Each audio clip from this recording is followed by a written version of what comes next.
Do you ever find yourself sitting in your car after a long day of work, staring at the steering wheel and feeling a strange sense of emptiness?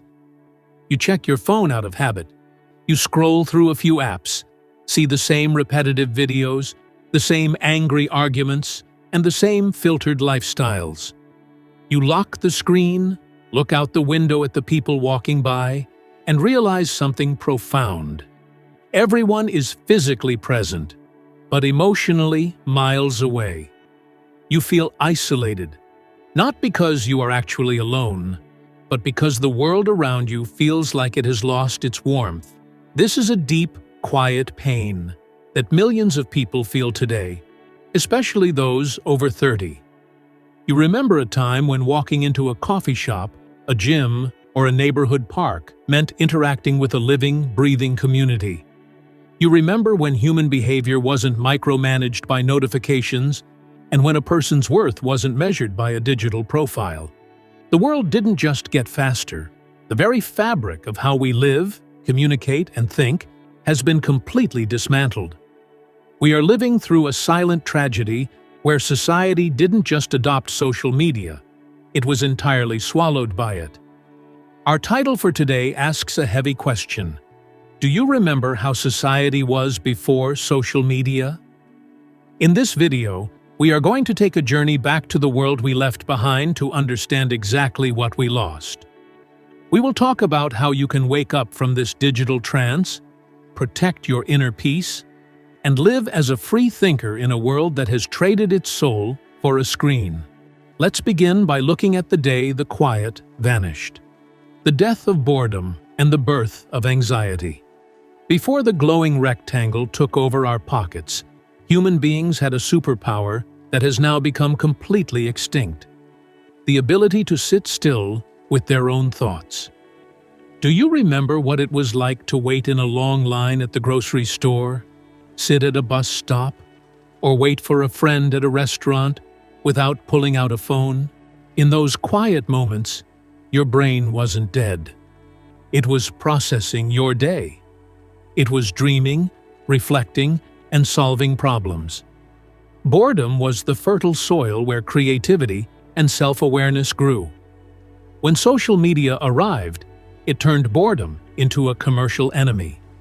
Algorithms were specifically designed by behavioral scientists to capture your attention the exact millisecond your brain experienced a lull.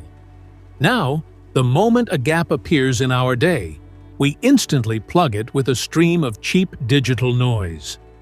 We have traded deep, inner reflection for an endless supply of short-term dopamine hits.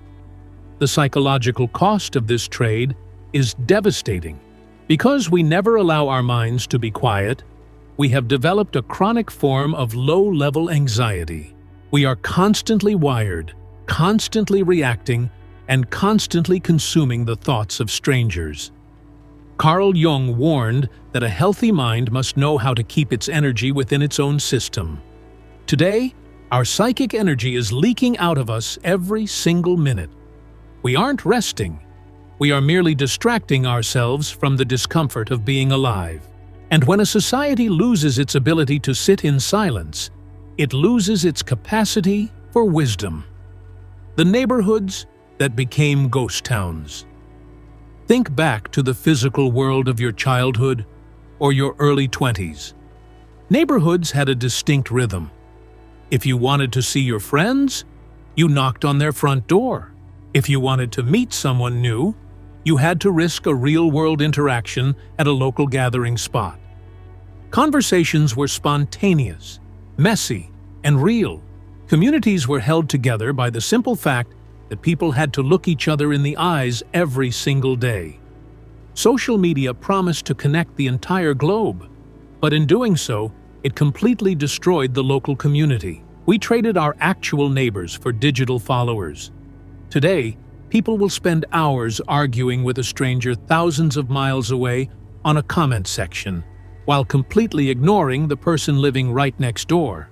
The local third spaces, the community halls, the small diners, the vibrant public squares, have been replaced by digital echo chambers.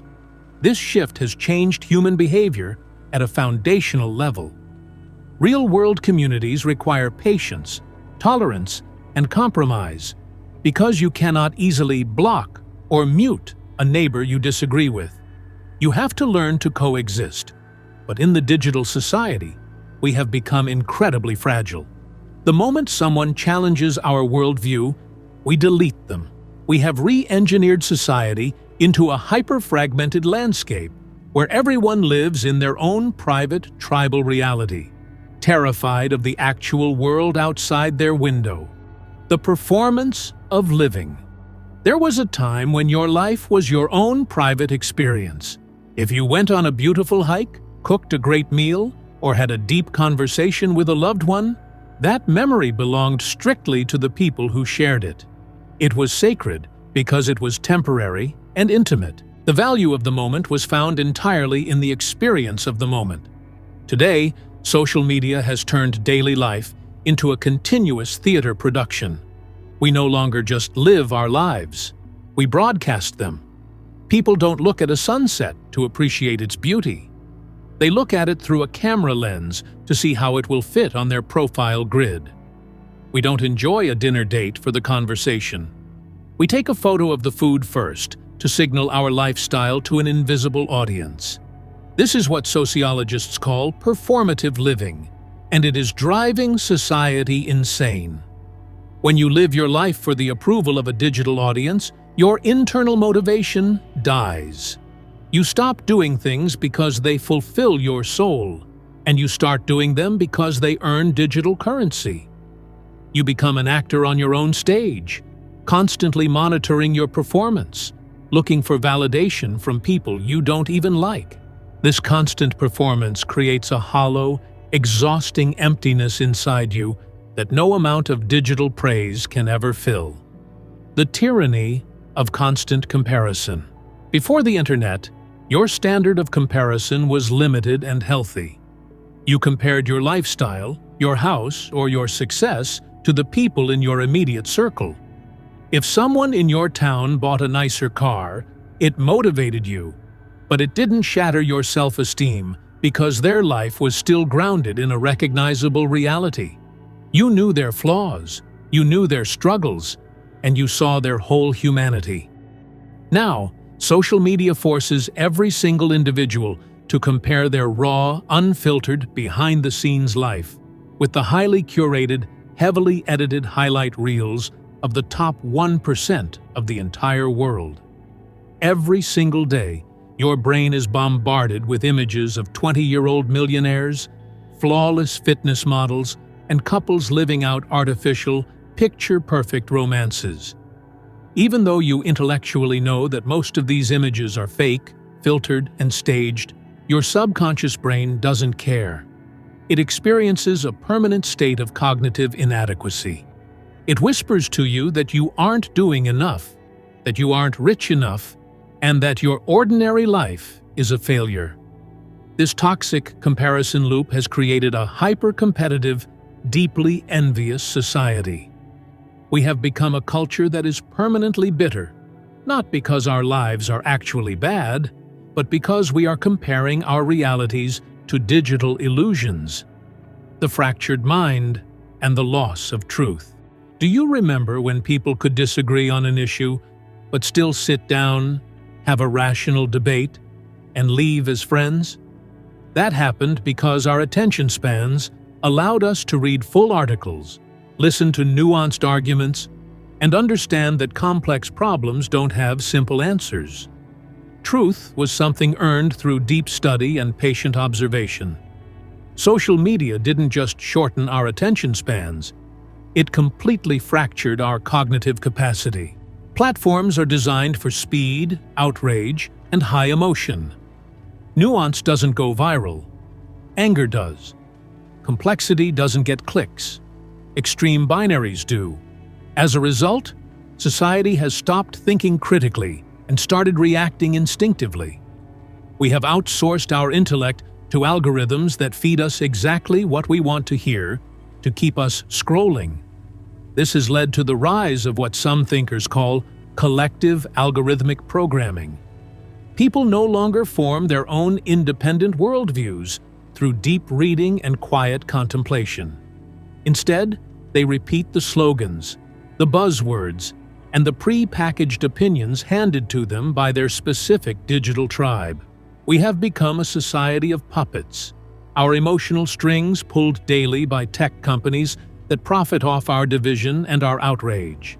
The quiet, independent thinker has become an endangered species, reclaiming the human element.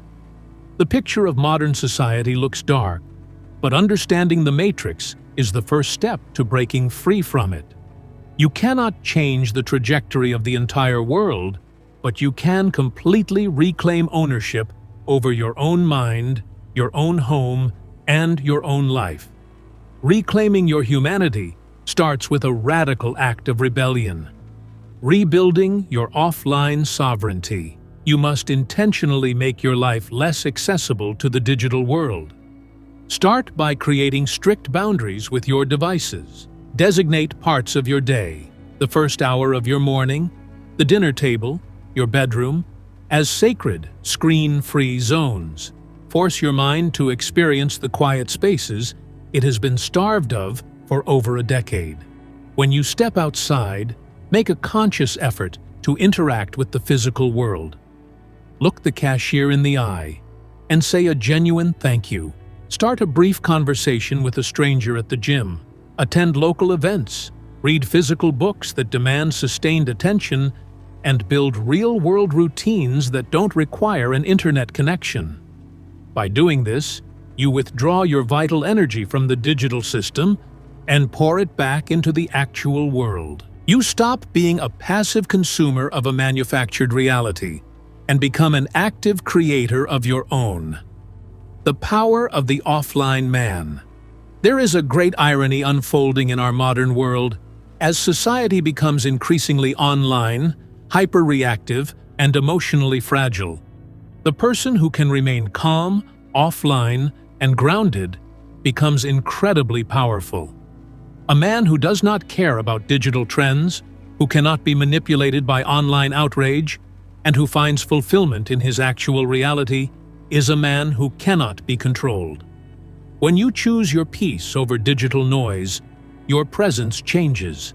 You develop a certain weight, a quiet confidence that is felt by everyone you meet in the real world. People are naturally drawn to individuals who are fully present because it has become the rarest commodity on Earth.